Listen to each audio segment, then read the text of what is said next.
ce temps de méditation par la lecture de 3 versets. Le premier, c'est Jérémie 15, verset 19.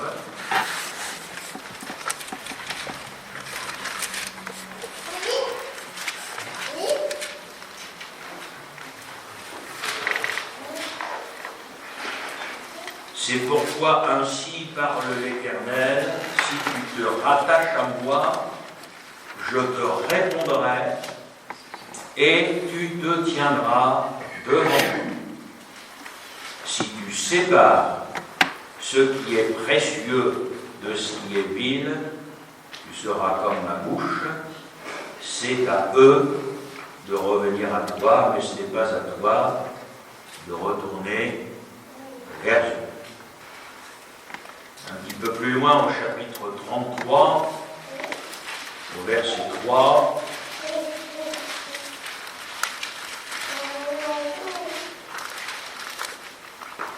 invoque-moi et je te répondrai, je t'annoncerai de grandes choses, des choses cachées que tu ne connais pas. Et puis encore, au psaume 102, le verset 17.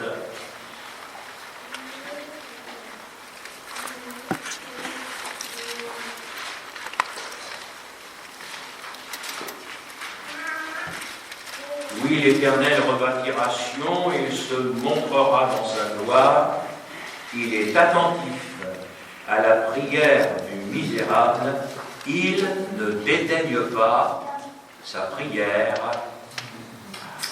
Ah. Toute la parole de Dieu nous montre que Dieu, notre Dieu, est un Dieu qui répond à la prière de ses enfants. Et frères et sœurs, il faut que le Seigneur nous donne la grâce de ne jamais nous lasser de le prier. La prière est une arme redoutable. Il l'a laissé aux chrétiens que nous sommes. Il y a un vieux chœur que nous chantions hier qui disait « Jésus exauce la prière, il entend tous nos cris. »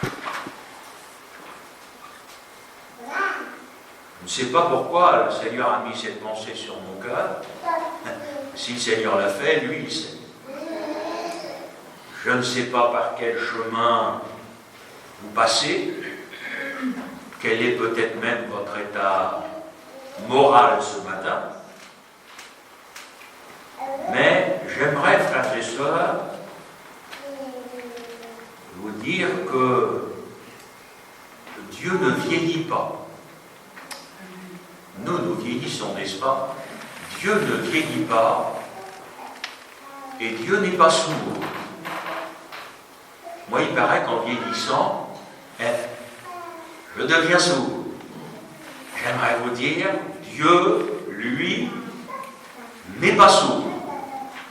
Donc, ne croyez pas que si peut-être ce matin, votre prière n'est pas encore exaucée, ça voudrait dire que Dieu ne l'aurait pas entendu.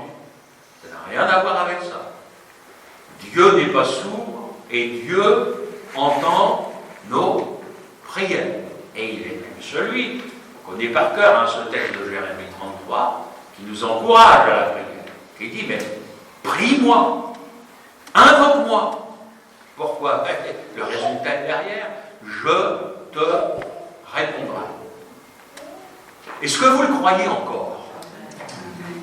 Est-ce qu'il faut être honnête, frères et sœurs, quelquefois notre foi est agressée. Quand, à force de prier, nous ne voyons toujours pas l'exaucement de nos prières, qui parmi nous aurait l'audace de dire ce matin, non, moi je suis toujours resté dans la foi, je ne me suis jamais posé de questions, ça ne m'a jamais troublé. Vous rentreriez dans le club des menteurs.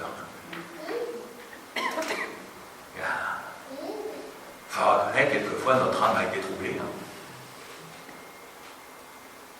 Parfois des pensées diaboliques. Vous savez, le diable, c'est bien ce qu'il fait. Il est où ton Dieu? Regarde, il a dit je manquerai de rien. Regarde ton compte en banque ce mois-ci. Voilà le genre de pensée. Il a dit qu'il te répondrait, qu'il t'exaucerait par la demande. Donc tu pries, il ne t'exauce pas. Vous savez, ça, ce sont des pensées diaboliques, hein, je n'ai pas peur de vous le dire. Le diable vient pour agresser notre foi, et quelque part, frères et sœurs, essayer de nous faire croire que la prière, ça ne sert à rien. Mais béni soit Dieu, parce qu'on a sa parole, qui nous rappelle, frères et sœurs, que ça vaut la peine de prier, parce que Dieu entend la prière. Il est allé jusqu'à entendre la voix d'Ismaël. En plein désert, Dieu va entendre la voix d'un enfant, d'un bébé. Je ne sais pas si vous êtes déjà arrêté sur des images comme celle-là. De se dire l'oreille de Dieu. Elle va jusque-là. Elle va jusque-là. Vous savez, quand la Bible, vous connaissez Matthieu 19, 14, Jésus va dire, laissez venir à moi les petits enfants. Mais Dieu va jusqu'à s'occuper des nourrissons. Ah oui, ça nous dépasse, hein, la grandeur de Dieu. Mais mon frère, ma soeur, c'est poussé du Seigneur ce matin, mais il entend nos cris. Vous savez, la délivrance d'Israël a été manifestée par ces textes. Je vous l'ai dit, mais Dieu a entendu les cris de son peuple. Frères et sœurs, dans nos vies, il y a des souffrances. On peut souffrir de certaines situations. Parfois, c'est à cause des nôtres. Quel chrétien digne de ce nom ne souffrira pas de voir ses enfants inconvertis? On ne peut pas, frères et sœurs, rester indifférents quand les nôtres ne sont pas au Seigneur. Ou alors c'est nous qui ne sommes pas au Seigneur. J'ai envie de vous dire, voilà, c'est l'un ou c'est l'autre. Mais moi je crois que quand on est au Seigneur, on souhaite de tout cœur que les nôtres soient sauvés. Alors on prie pour ça, on se tient devant Dieu, pour ça. Il y a des situations, frères et sœurs, et puis je ne sais pas comment vous vivez les choses, mais parfois c'est plus dur à vivre que d'autres.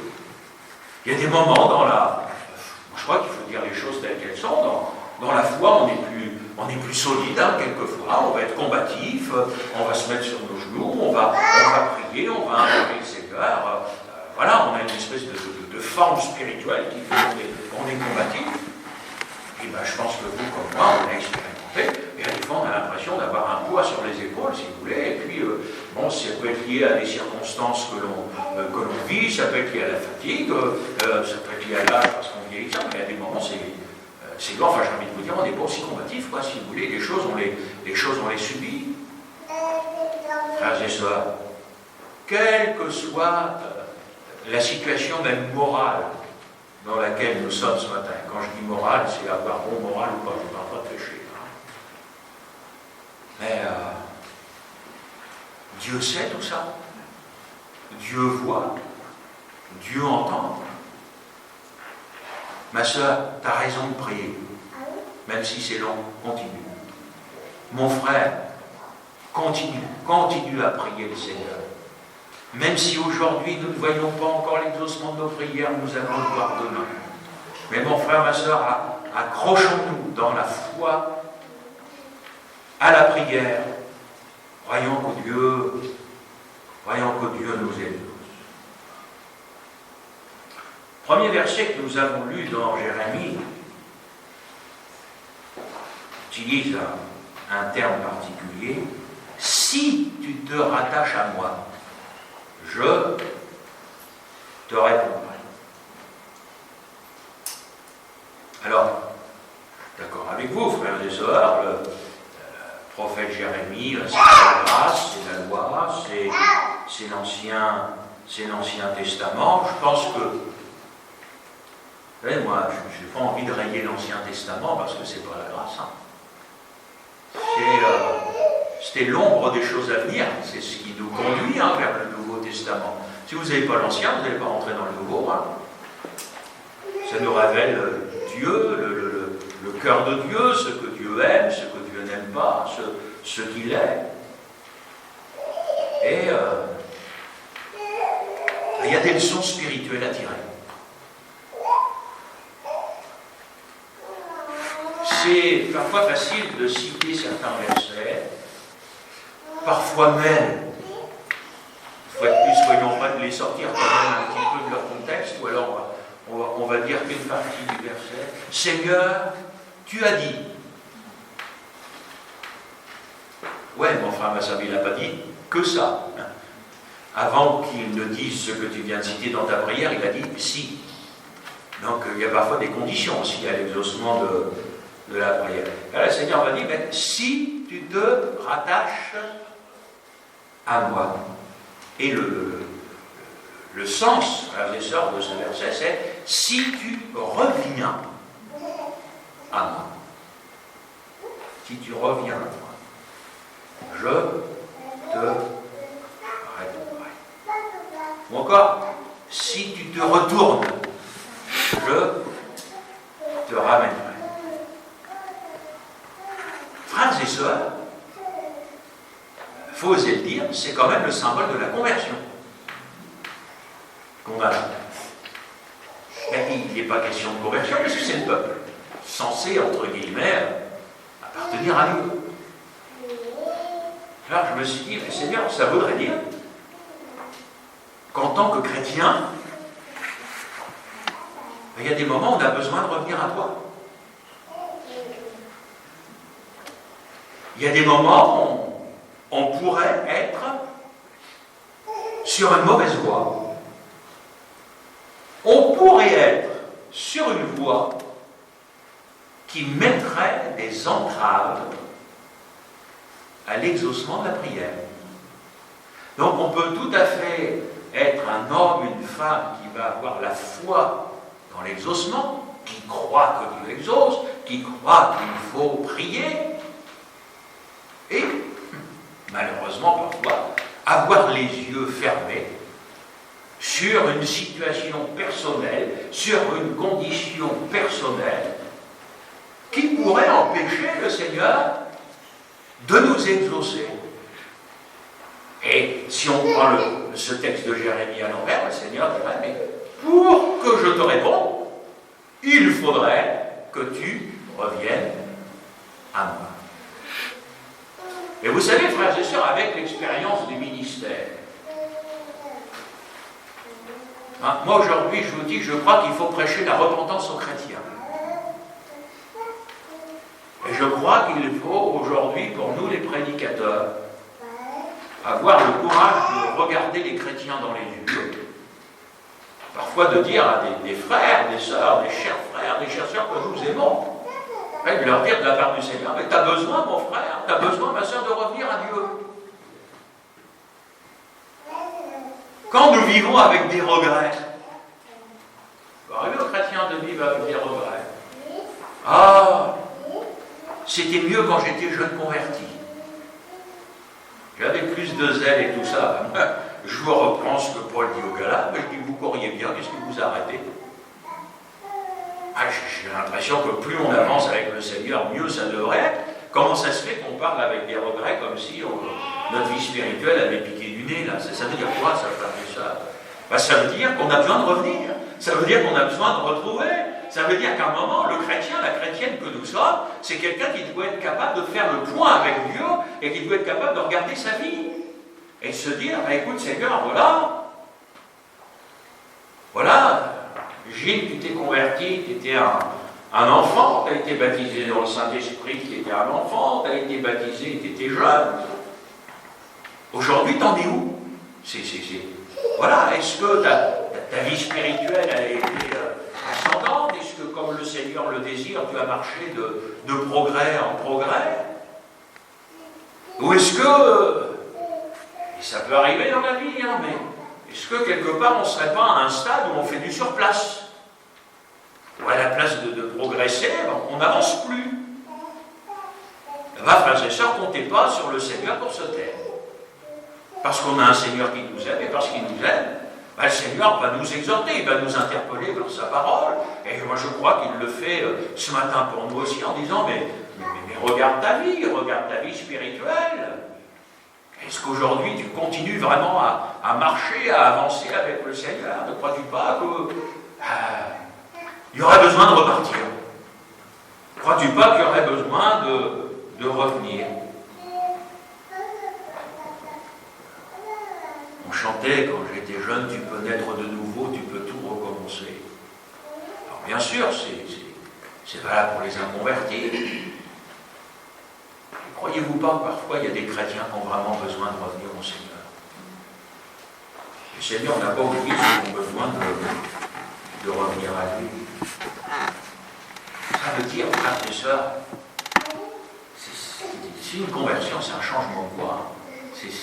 C'est une réforme. Parfois, nous, pas dire que nous nous glorifions, ce sera un petit peu fort, mais nous comptons un petit peu comme des acquis nos années de conversion. Frère, vous savez, ça fait tant de temps que je suis au Seigneur. Et dans les membres de l'église de Pont-de-Mer, voilà, au moment où il ne peut plus venir au Réunion, j'ai un frère qui a été baptisé par M. Farina.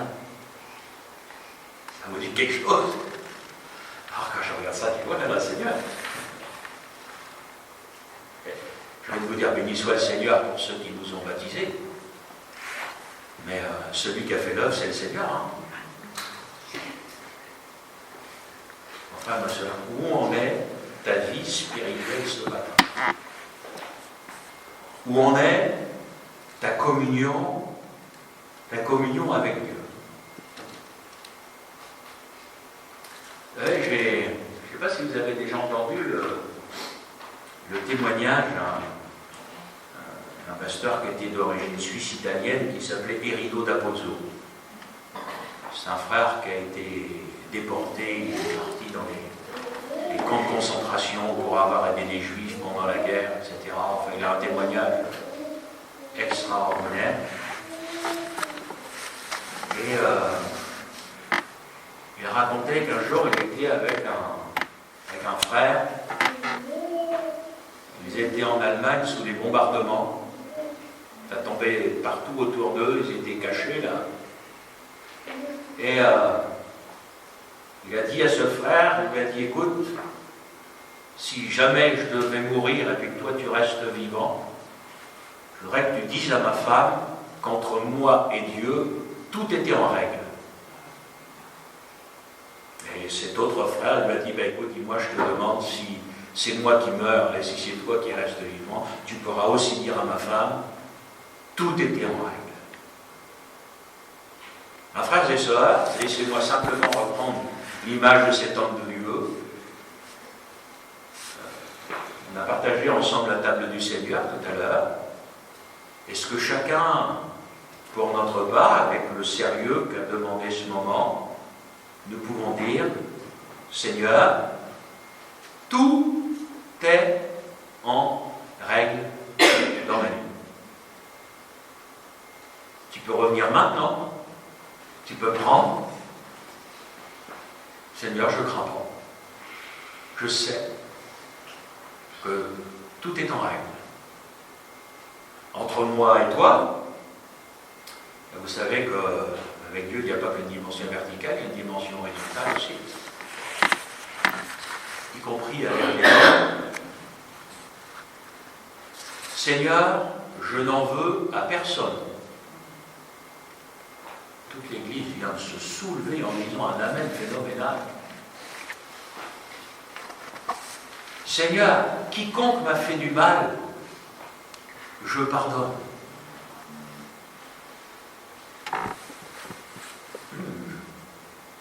Si je débloque, si je ne suis pas biblique, vous avez le droit de me le dire.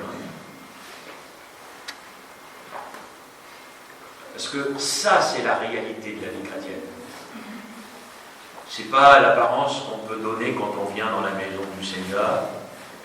c'est la réalité de mes sentiments, de mon cœur, de ce que je vis. Vous savez que Jésus a dit que si nous ne pardonnions pas aux hommes leurs offenses, on ne pardonnerait pas non plus les autres. Moi, vous dire, le pardon dans la vie du chrétien, c'est pas une option. Hein. C'est pas comme sur les voitures, quand vous allez chez le concessionnaire, vous la prenez ou pas. Ça fait partie de la vie du chrétien. Vous savez, le Seigneur, quand il parle, il ne peut pas nous mettre mal à l'aise, etc. Dieu veut notre bien. Parfois, le Seigneur nous parle, le Seigneur nous reprend. Il le dit, il parle tantôt d'une manière, tantôt d'une autre. L'essentiel, c'est d'entendre sa voix, frères et sœurs. Le psalmiste disait, tu as mis devant toi nos iniquités, et devant la clarté de ta face nos fautes cachées. Frères et sœurs, on ne peut rien cacher au Seigneur. Il vous connaît mieux que vous ne vous connaissez vous-même. Et vous savez, frères et sœurs, c'est une chose de dire que Jésus revient bientôt, y croire. Mais s'il revenait, croyez qu'il pourrait revenir pour l'Assemblée générale. Hop, le Seigneur revient. On part au ciel. Oh, j'ai envie de vous dire, sur un culte des cultes. Enfin, pour moi. Après, se poser la question, est-ce que tout le monde part? Parce que pour partir, il faut être prêt. Hein. Et moi, je crois, vous savez, que le rôle des serviteurs de Dieu, c'est de préparer l'Église pour ce jour-là. Hein. C'est pas d'endormir gentiment les gens, de les bercer en disant, Seigneur, prendra tout le monde. Hein. C'est pas le message de la parole de Dieu.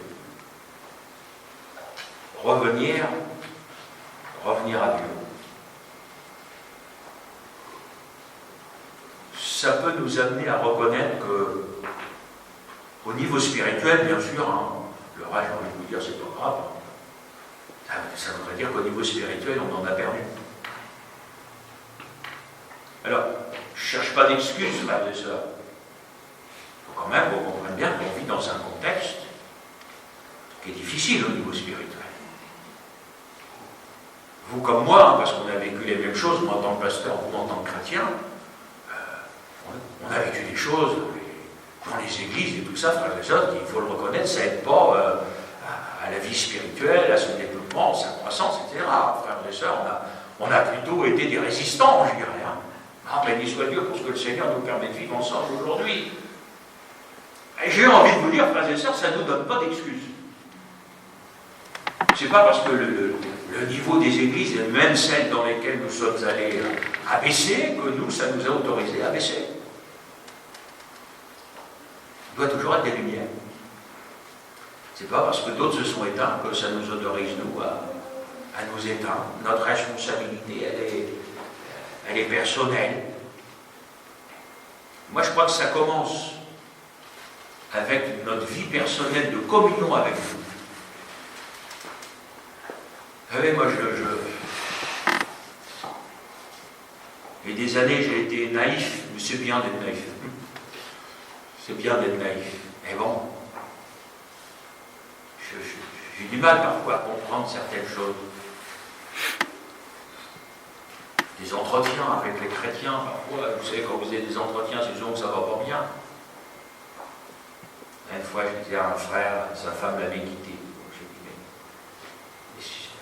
Très fraternel, moi, vous savez, hein, je disais, parle-moi du spirituel dans votre couple. Quelle place à la maison, à la prière, à la lecture de la parole de Dieu. J'avais un frère qui était honnête avec moi, qui me disait, mais la prière et puis la lecture de la parole de Dieu, c'est à l'église. Mais j'avais en face de moi un frère qui, chez lui, ne priait jamais.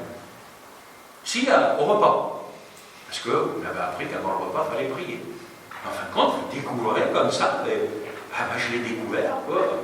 Vous avez des gens qui peuvent être même peut-être à toutes les réunions, puis en fin de compte, chez eux, ils ne lisent pas leur Bible, ils ne prient pas. Après, vous vous étonnez que ça n'aille pas.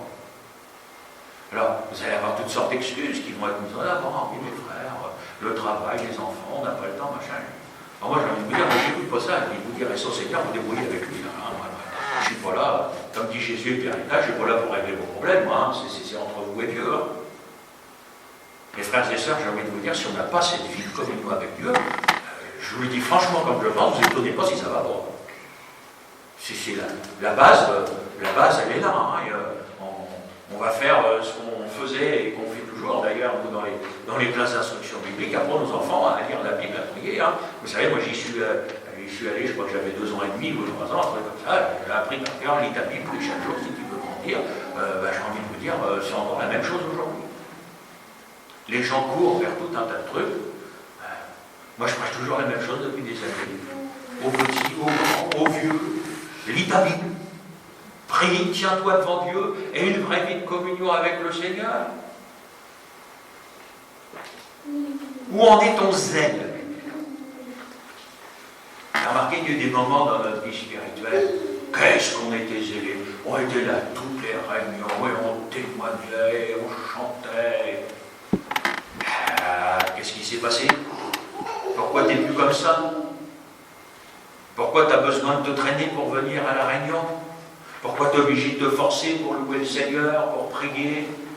Pourquoi tu es obligé un petit peu dans ta tête de te raisonner, même pour témoigner? Alors que vous savez, le témoignage, ça marche.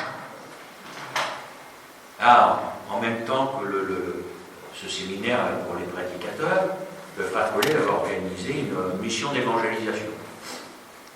Donc on avait 4 réunions par jour. Ça, et le soir, réunion d'évangélisation.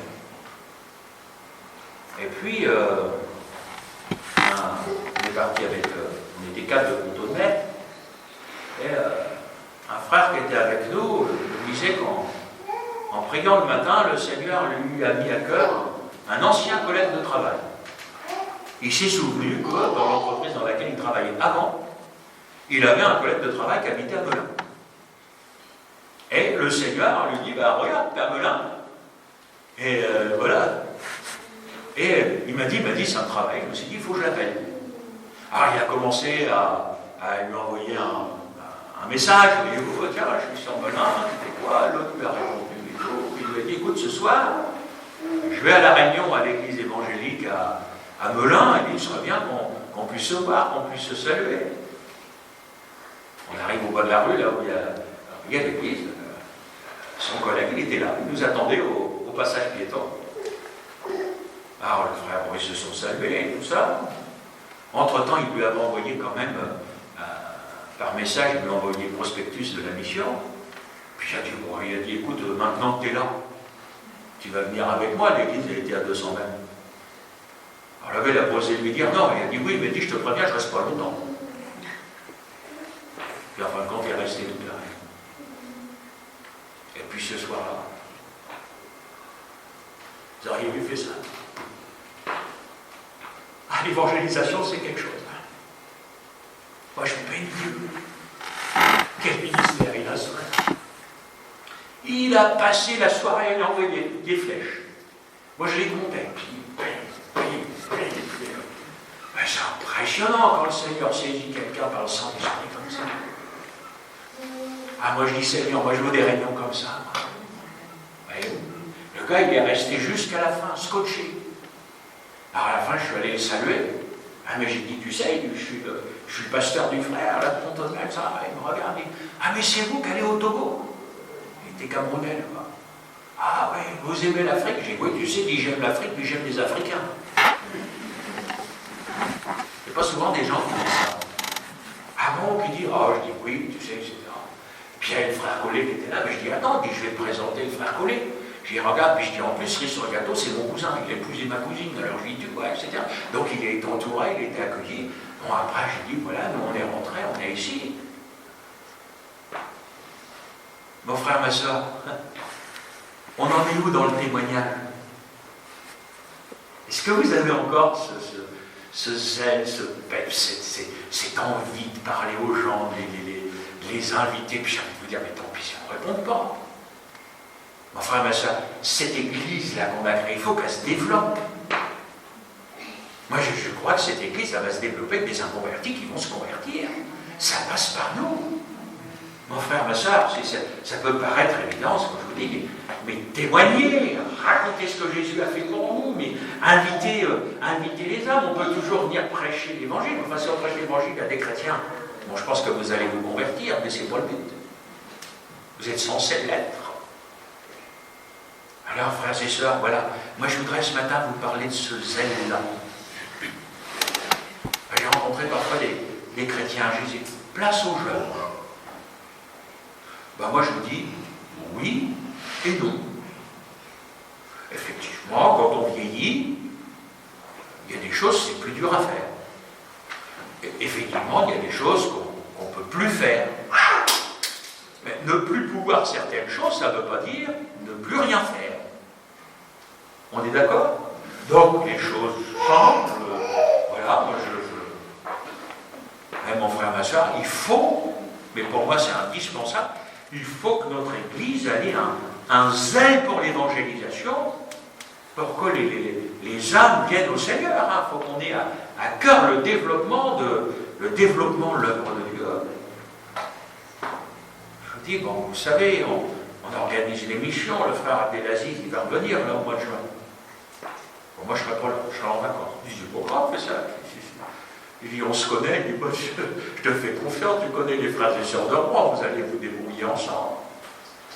Les frères et sœurs, cet après-midi, il y aura la réunion d'évangélisation, dimanche encore, la mission. C'est bien de prêcher quand il y a des chrétiens, c'est quand même mieux de prêcher quand il y a des inconvertis qui sont là. Je l'ai vécu, certains peuvent pousser tout seuls la porte de l'église, ça arrive. Enfin, quand même, il me semble que la Bible me montre que les chrétiens ont une responsabilité. Alors, mon frère, ma soeur, bon courage. Et moi, je crois qu'avec le Seigneur, on va vivre encore des belles choses. On va voir encore des belles âmes, on va voir des âmes se convertir. Et c'est ce que le Seigneur désire pour nous. Ah, peut-être que ce matin, le Seigneur ne prêche pas pour chaise vide. Peut-être s'adresse-t-il à l'un ou l'une d'entre nous, et peut-être nous dit-il, mais reviens. Mais retrouve. Ce ne sera pas écrit comme ça dans la parole de Dieu, moi c'est comme ça que je prêche, vous connaissez un peu maintenant. Le Seigneur pourrait nous dire, mais secoue-toi. Tu t'es endormi, là, tu t'es en croûte, tu es dans la routine, là, etc. Mais sors un petit peu de ton confort, là. Regarde les âmes. Le Seigneur place l'église dans un quartier, là, il y a un quartier populaire où il y a des âmes, des frères et sœurs. Moi, je ne crois pas que les âmes vont venir toutes seules, là. Quand tout l'immeuble d'en face va regarder l'église en disant, oh bah tiens, dimanche après-midi, on va tous venir à la réunion. Je ne suis pas du tout convaincu que c'est comme ça que ça va se passer. Mais nous sommes des instruments entre les mains du Seigneur, et je crois qu'il ne faut pas que nous l'oublions. Soyons vrais. Il faut être vrai devant le Seigneur. On est parfois capable de dépenser de l'énergie pour des choses qui n'en valent pas la peine. Hein.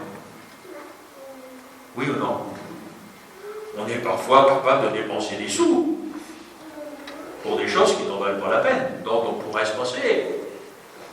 Frères et sœurs, là, on est dans l'œuvre de Dieu. Non, l'œuvre de Dieu, c'est l'affaire de l'Église. Je discutais avec notre frère Sébastien. Je vous le ferai venir un dimanche, hein. Vous voudrez bien. Parce qu'alors, je vous promets, hein, oh, quel frère. Alors, il organise toujours les travaux, les machins, etc. Puis là, il m'a parlé de vie. Puis je lui dis, ah, là, Sébastien, il dit, je suis embêté pour signer le devis. Il dit, on n'a pas les sous. Puis le frère me regarde comme ça, il dit, bon, t'as vu tout comment le Seigneur a pourvu jusque-là, il dit, t'as vu ce qui reste à pourvoir, il dit, bah pourquoi? Voilà, quand vous travaillez avec des frères comme ça, c'est ça que moi je veux. Voyez-vous, c'est pas seulement un chef de travaux, c'est un frère, il a la foi. Il vous dit, bon, tu te rends compte de tout ce qu'on a déjà fait, etc. Oui, effectivement, moi, il manque encore une somme, à côté de tout ce qu'on a déjà financé. Rien. Le Seigneur va pourvoir. Ben, oui, j'en suis convaincu. Et voyez-vous, frères et sœurs, l'œuvre de Dieu, pour moi, c'est ça. C'est aller de l'avant, c'est avoir cette audace. Parfois c'est un petit peu fou, même si on va avoir les pieds sur terre. Là, je vais vous donner des comptes quand même. Je crois qu'il faut avoir les pieds sur terre, mais je crois qu'il faut avoir cette foi dans le Seigneur, et puis cette foi aussi dans les chrétiens. Vous savez, un jour, moi j'en ai vu des choses. Un jour, j'ai rencontré un pasteur. Aujourd'hui, il est le président de l'Assemblée de Dieu mondiale.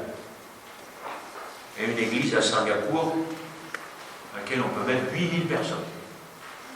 Je ne sais pas si vous imaginez, l'église, 8000 personnes, j'y suis allé.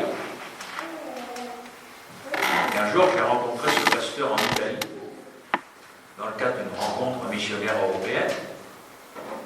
Et voilà que sa prédication, c'était l'argent pour la mission. Et il nous expliquait comment plus de 90% de sa superbe église à Singapour, là, en fin de compte, c'était des inconvertis qui lui avaient payé. Ah.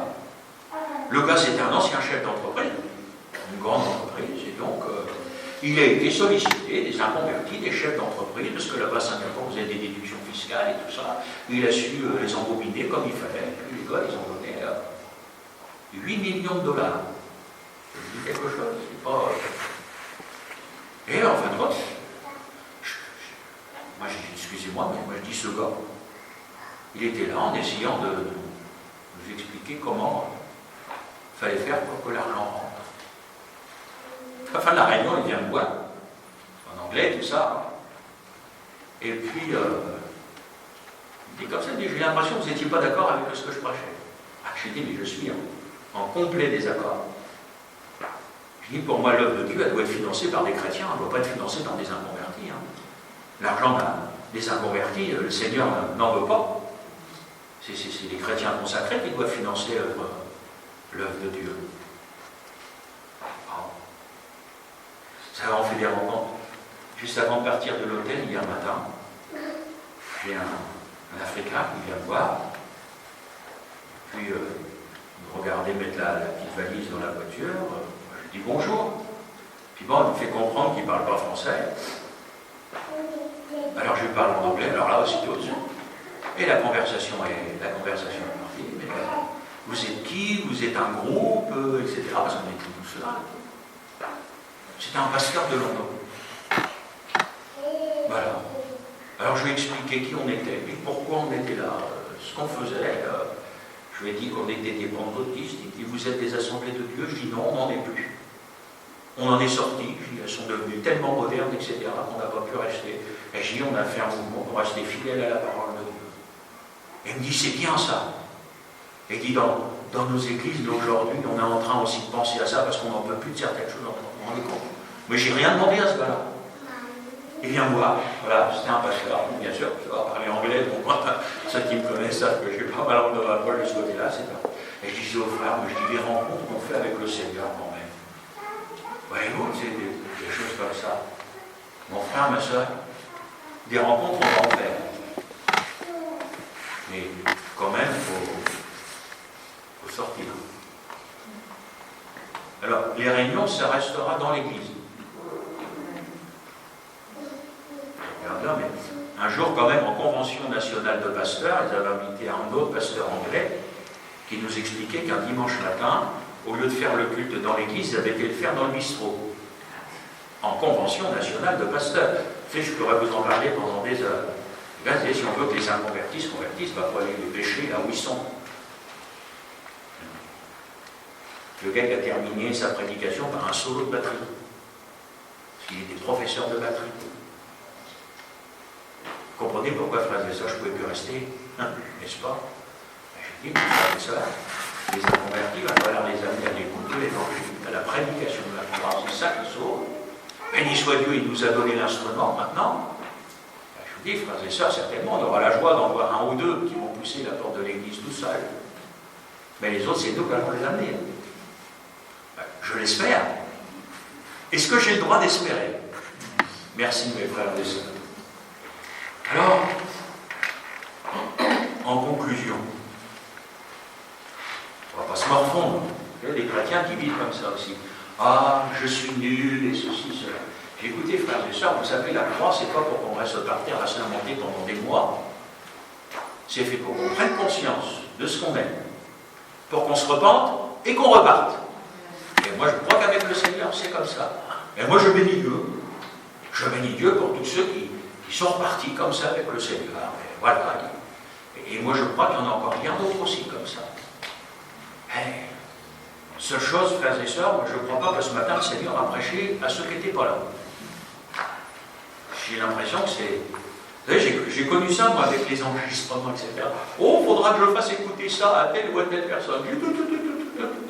Avant de commencer à penser aux autres, il dit commencer à penser à vous, c'est à vous que le Seigneur a d'abord parlé. Hein. Donc moi, je compte sur la grâce de Dieu. Pour que... Oh, c'était pas compliqué, mon message ce matin. Parce que je ne vais pas porter des messages compliqués. Mais en règle générale, ils sont assez clairs pour qu'on les comprenne. Et j'ai envie de dire, dites, et si on se retrouvait à la croix? Croyez-vous que le Seigneur nous y donne rendez-vous? Et si notre Église, ici à Rouen, on se retrouvait à la croix, les yeux sur celui qui est mort et qui est ressuscité, en disant, Seigneur, aujourd'hui encore, on va croire en toi. Aujourd'hui encore, on va te suivre. Même si on vit dans une époque où c'est dur, on dit toutes ces choses, on connaît tout ça, Seigneur, tout ça, on s'en moque. Peu importe ce que disent les gens. Ce qui nous importe, Seigneur, c'est de te suivre, c'est d'être fidèle, c'est qu'avant qu'il ne soit trop tard, qu'il y ait encore des âmes qui soient sauvées. Moi d'abord, parce qu'on ne peut pas sauver les autres, ça ne peut pas sauver soi-même, on est bien d'accord. Non mais Seigneur, si j'ai besoin de revenir à toi, ben je reviens. Seigneur, si j'ai besoin de retrouver, c'est une pensée encore. Vous en êtes où avec le parler en langue et le baptême dans le Saint-Esprit? Est-ce que c'est pour vous un souvenir? Ah frère, j'ai été baptisé du Saint-Esprit telle date. Gloire à Dieu. Est-ce qu'aujourd'hui tu parles encore en langue, ma soeur? Oh là, il y en a, ils me regardent bizarrement. Là. Je comprends pourquoi le Seigneur me met ce genre de pensée sur le cœur, alors. Mais mon frère, ma soeur, le Seigneur ne nous a pas baptisés au Saint-Esprit, donc aujourd'hui on est arrêté de parler en langue. Hein. Celui qui parle en langue, il parle à Dieu, il s'édifie lui-même. Ben, il y a quelque chose de profondément spirituel. C'est pour ça que le Seigneur a voulu nous baptiser dans le Saint-Esprit.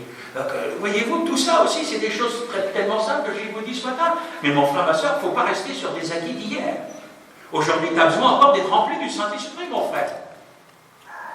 Tu as besoin d'avoir la pensée du Seigneur pour prophétiser dans l'Église, pour manifester les dons de l'Esprit. Tu as besoin d'être baptisé dans le Saint-Esprit pour que ces âmes que tu vas rencontrer dehors, parce que tu es rempli du Saint-Esprit, ton témoignage va être percutant.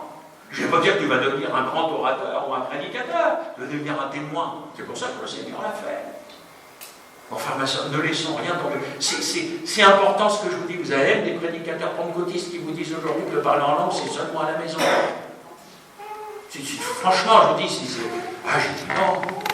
J'ai dit autant, je ne suis pas d'accord, vous savez, avec les excitations qu'on peut voir. Enfin, quand on est baptisé en langue, baptisé dans le Saint-Esprit, on doit entendre des langues, quoi. C'est quand même le signe initial. Alors peut-être que tu as aussi besoin d'être renouvelé. Mon frère, ma soeur, moi je crois que le Seigneur va le faire. On prie ensemble, vous voulez bien?